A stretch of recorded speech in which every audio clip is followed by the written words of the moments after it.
Now these spy shots just came in of a new Multistrada V2 from Ducati, which is of course their mid-range adventure touring bike, and while they do look pretty similar with a fairly modest styling redesign, well I think under the covers there's actually a really significant update here. So in this video I'm going to tell you exactly why I think it's such a big deal and also what effect it could have on the rest of the Ducati lineup. Now this all starts with the announcement earlier this year that Ducati was set to discontinue their Panigale V2 sports bike, or at least in its current form. Specifically, their Super Quattro V-twin is set to cease production, and they announced this final edition so it goes out with a bang, celebrating an iconic power unit that's been used in many a Ducati sports bike over the years. Now, admittedly, Ducati have moved more recently more so towards V4s in their top-end sports bikes, pretty much ever since they introduced that engine layout for their MotoGP program, and they've also gone on to use it in lots of other genre of bike right at the top of their lineup. But it still seems to me absolutely inconceivable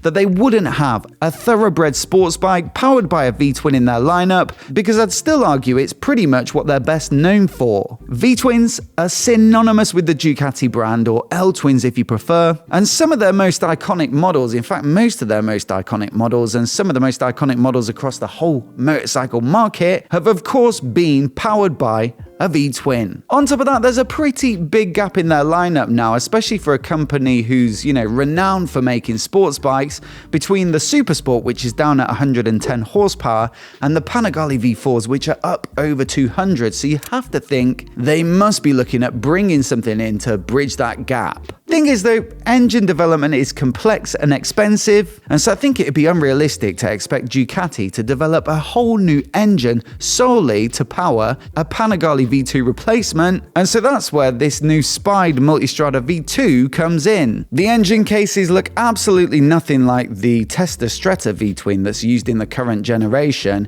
and if you put them side by side you'll see completely different casings, a completely different appearance, and so presumably this is where Ducati are heading. In fact, visually it seems to have more in common with the V4 engine, but naturally a fair bit slimmer, and I think that opens up quite a few questions. You see, another signature feature of Ducati engines over the years has been their desmodromic valves, which are both opened and closed by finger followers, as opposed to being spring actuated like most other valves in most other engines. The benefit of this is it means they can operate better at higher RPMs, which leads to more peak power, but the downside is they need servicing pretty regularly, and also they're fairly complicated to service, so that makes it quite expensive. Now maybe that performance versus practicality trade-off is one that some people will be willing to make for an exotic sports bike that they only take out fairly occasionally, but if you're doing big miles on the regular, then it's probably something you could do without. That is exactly why for the version of their V4 that they've used in the Multistrada V4 adventure bike, the V4 Gran Turismo, they decided to make a pretty big move and risk the wrath of the most dedicated Ducati fans by ditching the Desmo valves for regular old boring spring actuated valves. Service intervals are humongous on that bike. It's really quite impressive, even versus other spring-actuated valve-powered bikes. And so given that this engine looks like it's going to have to be a versatile all-rounder and it's not necessarily going to be the most performant and high-revving, then you've got to wonder if they're going to go down the same route here too. Certainly it doesn't look like it's got the same timing belts running down the side as the Testa Stretta, and although that doesn't mean it's not a Desmo, clearly it's still a very different architecture. And look, the reason I say it's got to be a fairly versatile all-rounder is because the Testa Stretta in the current Multi V4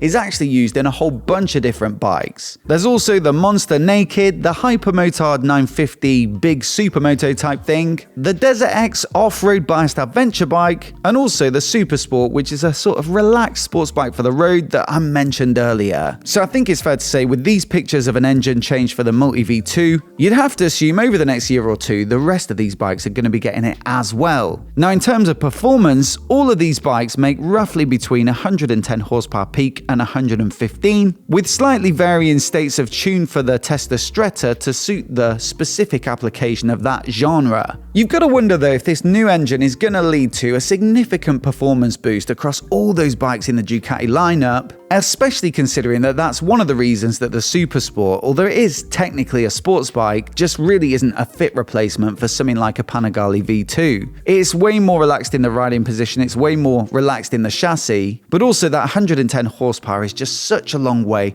from the 155 horsepower peak that the Super Quadro makes in this final edition. If this new V-twin could get even halfway towards that figure, then although it'll still be a bit of a disappointment, I think, for proper die-hard Panigale V2 fans, it'd still be deemed a far more acceptable replacement than the Testa Stretta. The other improvement it could bring as well is weight. The Testa Stretta is fairly old now. I think in a recent update they managed to shave 1.5 kilograms or something, but ultimately it's still fairly weighty, and so perhaps in starting from scratch, that'll allow them to design something much lighter. Of course, the engine is one of the most significant weighty components in the bike, and so it could help to bring the total weight down of quite a lot of bikes there in the lineup. Just to be more specific as well, the Panigale V2 in this Super Quadro Final Edition is 190 kilograms wet, and the Super Sport comes in at 205 kilograms wet, so you can see there's quite a way to go to produce something that feels similar. So yeah, basically what I think we've got here is an engine that replaces both the Testa Stretta and the Super Quadro, and probably sits somewhere in between in terms of what it can produce. Removing the Desmo valves could increase service intervals and help to keep the weight down, but of course you're going to sacrifice some of that signature Ducati flair and character. But also I think they'll have to make it